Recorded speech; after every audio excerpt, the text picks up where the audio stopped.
Hello and welcome to Pride Salon and Fan TV. Ali here, bringing you my match review of the game at the Etihad between Man City and Crystal Palace, which of course finished 2-0 to the Eagles. And rumours are rife that the Man City players are still out there crying like they were at the half-time whistle as Wilfried Zaha entered their heads to live permanently rent-free.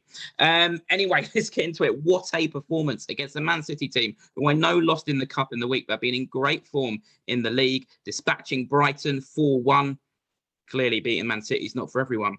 But yeah, let's get into all the usual features. I'm going to do Vieira's rating and ref rating, but I'm going to start with man of the match today. And there's a reason for that, which I will come on to. But before I give my man of the match, I want to give a few players a special mention today. Tyrick Mitchell, another brilliant performance from him, developing incredibly under Patrick Vieira, not just defensively, but going forward as well. Mark Gahey, I thought, had his best game in the red and blue.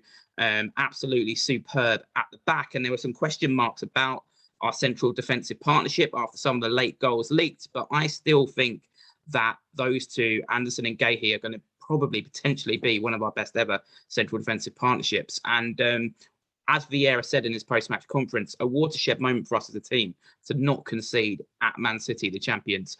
Joel Ward as well just never ceases to amaze me with his sustainability and resilience to stand up every season and be counted.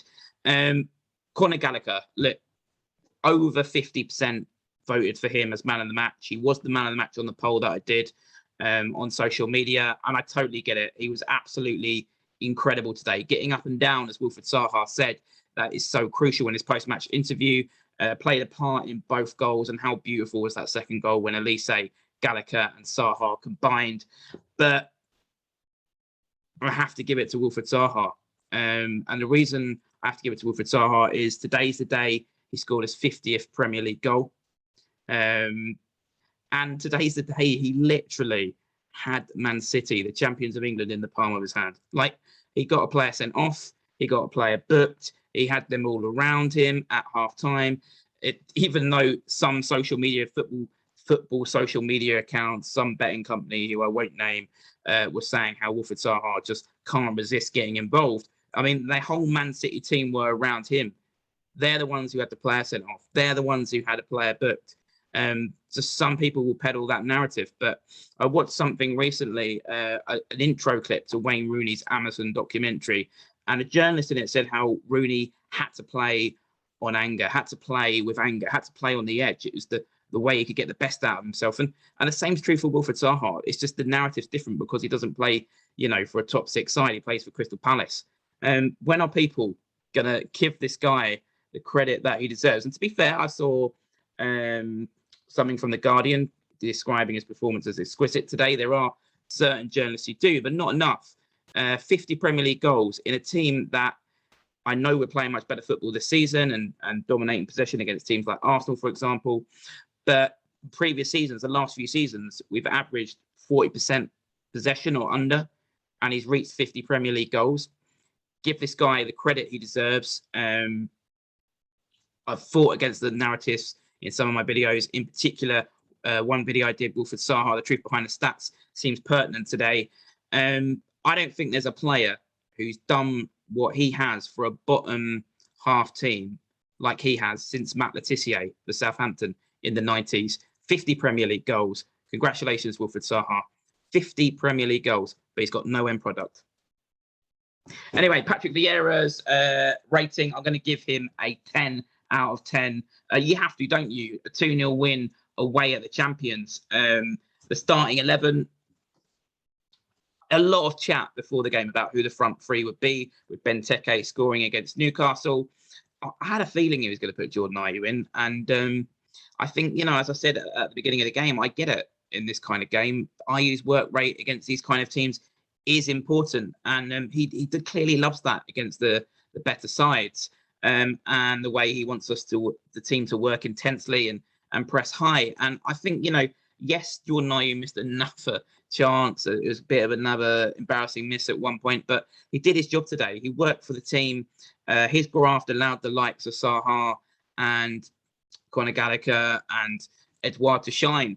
And, I do feel with Jordan Ayew that actually, as much as I've criticised him as well in the past, and I do get the criticisms of him from other fans. I do feel like he's just a goal away from getting some confidence. And we know a couple of years ago he went on a great goal scoring run.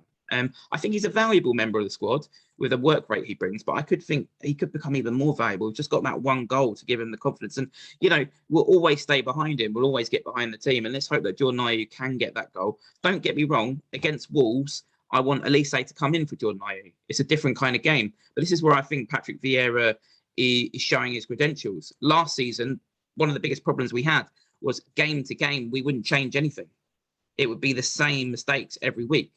This season, he's changing the personnel at times, tweaking it depending on the opposition. There's not just one plan. And that's one of the best things about this transition at the moment for me. So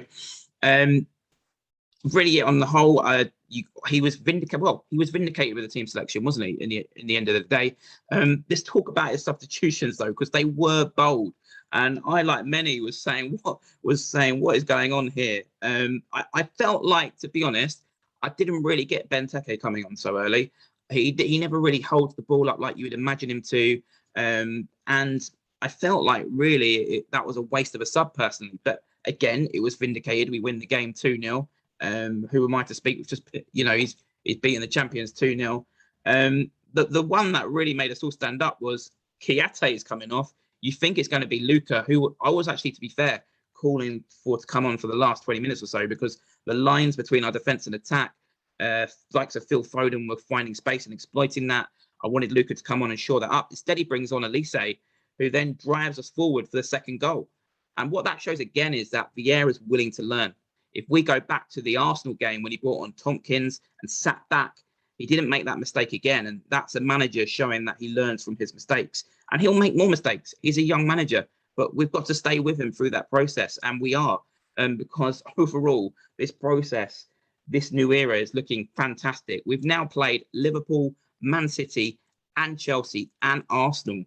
And we're only not many points away from the top 10. And at the start of the season, the objectives really for me were, let's finish between 11th and 15th where we were with Roy, but can we progress the style?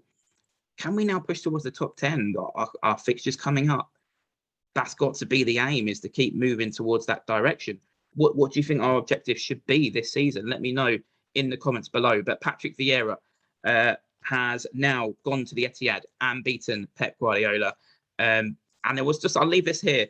I saw something earlier, the odds on the next manager to go. I couldn't even see Patrick Vieira on that screenshot. And that just shows and is testament to how much he is making so many people eat their words. A penny for 442's thoughts, who predicted us to finish 20th at the start of the season. Ref rating, Andre Mariner. You know what? It slipped my mind that Andre Mariner was the referee. Guilty of so many crimes in the past against Wilfried Zaha, but protected him brilliantly today. How Man City's fans or players can argue that about the sending off? He was the last man. It was clearly offside. What I would say on that offside goal, though, is Vincenzo Guaita, for me, got a little bit lucky on that, I feel. And I clean sheet today at the Etihad, so respect to him. But there's been a couple of moments this season where I've had a few doubts. But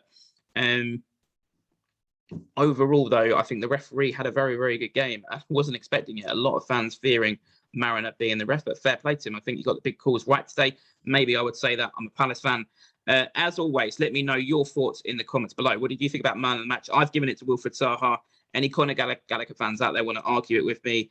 Next up, it's Wolves, a big game. Jimenez and the likes of Jimenez and Traore. It's not going to be easy. And can we back it up now? 2 wins in a row would be really, really crucial to us getting up this league table. But like I said, not going to be easy. Wolves are pretty desperate to get up that league table too. So tune in. I'll do a review for that one. As always, leave your comments. Who was your man of the match? What are our objectives for this season now? How far can this team go? And as always, if you've liked what you've seen, press that subscribe button.